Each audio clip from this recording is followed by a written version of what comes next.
ইতিহাসের খুবই গুরুত্বপূর্ণ টার্নিং পয়েন্টে জামাত উদ্ভট সব সিদ্ধান্ত নেয়। 47-এর কথা সৌরভ ভাই বললেন, সেই ভূমির মানুষজন চেয়েছে পাকিস্তান হোক, তারা ভারতের পক্ষে ছিলেন।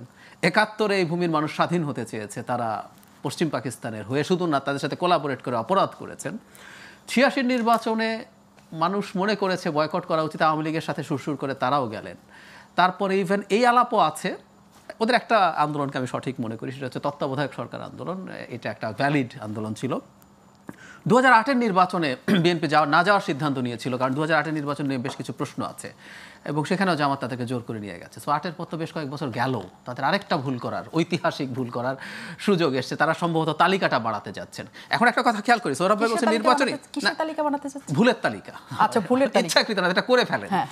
নির্বাচনী প্রচারণা হয়, জামাত কিন্তু একটা মারাত্মক ভুল করছে। খেয়াল করি, ও যেভাবে রেটরিকলি সিরিয়াসলি লোয়ার হাউসে প্রপোর্শনাল রিপ্রেজেন্টেশন নিয়ে মাঠে যাচ্ছেন, এটা যদি না হয়, আমাদের দেশের নির্বাচনে কিন্তু আপনি ডিফিটেড হয়ে যখন নির্বাচনে যান, সেটার কিন্তু একটা ভেরি ব্যাড ইম্প্যাক্ট পড়ে।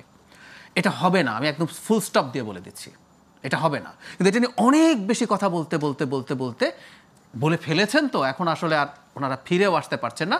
এটা তাদের জন্য ডিজাস্টার তৈরি করবে। সুতরাং এটা নির্বাচনী প্রচারণা কৌশল হিসেবে যদি করে থাকেন, এটা অত্যন্ত ভুল একটা কৌশল। ওনারা ওইটা থেকে সরে আসেন নাই, ক্রমাগত বলছেন। এখন না পেরে শেষে বলছেন, নায়েবে আমিরকে বলতে দেখলাম অন্তত একবারের জন্য একবার হলো করেন, মানে একেবারে অ্যাপিল। সো এগুলো আসলে সঠিক বিষয় না। আর আমি ব্যক্তিগতভাবে মনে করি তারা চেষ্টা করছেন যতজনকে সাথে রাখা যায়। দিনের শেষে শুধু ইসলামিস্টরাও তার সাথে থাকবে বলে আমি মনে করি না। খেয়াল করবেন, 8টা দল প্রথম কথা ছিল, এর মধ্যে 3টা দল আছে যারা নন ইসলামিস্ট, এবি পার্টি, গণ অধিকার পরিষদ এবং এনসিপি। আর বাকি যে 5টা আছে, জামায়াতে ইসলামী আছে, তাদের সাথে থাকবে বলছে না, থাকবে না, বেরিয়ে গেছে। 8টার মধ্যে থেকে 3টা অলরেডি নেই। এবং এটা কিন্তু খুব ভাইটাল ছিল, কারণ হলো বাকি সবগুলো যদি একত্র হয়, তখন কিন্তু একটা ইসলামী মোর্চা তৈরি হচ্ছে। শুধু 3টা না, এখনো পর্যন্ত যে কর্মসূচি তারা গ্রহণ করেছে, শুধু ইসলামী আন্দোলন ছাড়া আর বাকি কেউই নাই।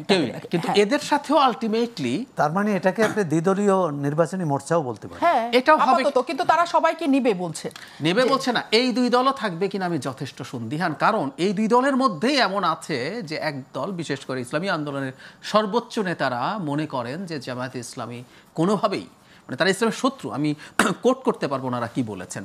সো দিনের শেষে এগুলো কোনোটা হবে বলে আমার কাছে মনে হয় না।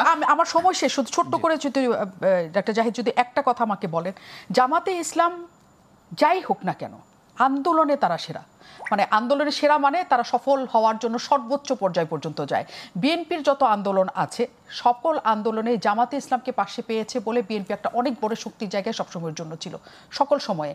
এবং আপনি যতই না করেন যে বাইরের থেকে বলা হয়ে থাকে এটা ইসলামী ধারার সবাই মিলে এই 24-এর গণ অভ্যুত্থানটা করেছে, সেটা ভুল। কিন্তু তারা একটা বড় পার্টও একই সাথে ছিল, বড় পার্ট অবশ্যই সেখানে তারা ছিল। কাজে যে কোনো আন্দোলনে জামাতে ইসলামকে খুব ছোট ভাবার কি কোনো সুযোগ আছে এই দেশে? আমি মনে করি আছে। আর বিএনপি একা আন্দোলন করতে সফল হয়নি, হয়তো 22-23-এ জামাত ছিল না, জামাত সুবিধাবাদী অবস্থান নিয়েছিল। ইভেন 28 অক্টোবরের সেই ঘটনা আমাদের মনে আছে, খুব সুন্দর মতো একটা সমাবেশ করে বাড়ি ফিরে চলে গিয়েছিলেন তারা।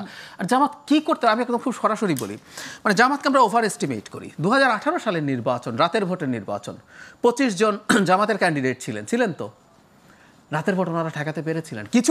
ওখানে কি কোথাও কোনো প্রতিবাদ হয়েছিল? কি সেটা কি আপনি জানেন? আমি তাহলে পাল্টা প্রশ্ন করছি, আমি কিন্তু ওইখানে যখন তাদেরকে দেয়া হচ্ছে, তখন এই আলাপ ছিল যে তারা তো ওই যে আপনি যে কথাগুলো বলছেন, এই পারসেপশন যে তারা বিশাল আন্দোলন করতে পারবে, তারা ফাইট করতে পারবে, কিছুই হয় না।